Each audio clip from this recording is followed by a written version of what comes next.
When Joe Biden saw King Charles at Windsor Castle today, he received a royal salute. The U.S. president skipped the coronation in May but has now traveled to the UK in preparation for tomorrow's NATO summit in Lithuania. Charles, 74, shook hands with the captain and then turned to observe the Welsh Guards in the castle square. The national anthems of both nations were also played. Ensuring that Biden received a warm greeting, the two appeared to be in excellent spirits and are reportedly currently enjoying tea in the castle grounds.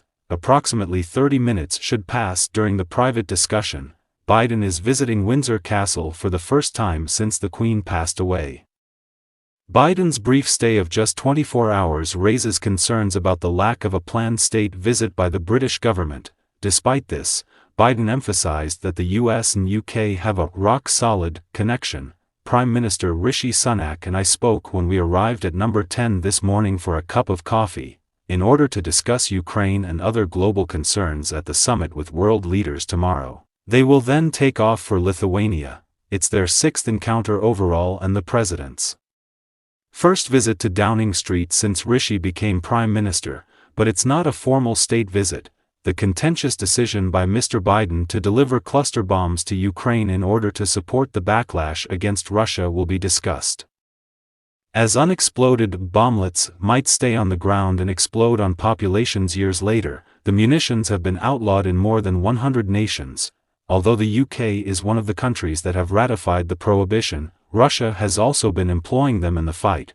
Because they feared injuring the innocent, the White House had already postponed sending them to Kyiv, along with the conflict in Russia. The NATO membership of Ukraine will also be discussed. However, according to the U.S. President, the country is not yet ready to join the alliance. Despite UK Defense Secretary Ben Wallace's calls for it to be accelerated in light of the fighting, he acknowledged that it will take a while for Ukraine to become a full member of the club.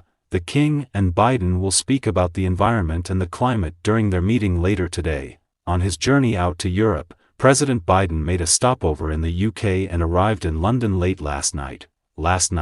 After getting off Air Force One, Jane Hartley, the U.S. ambassador to the UK, and Jennifer Tolhurst, the Lord Lieutenant of Essex, met him on the runway.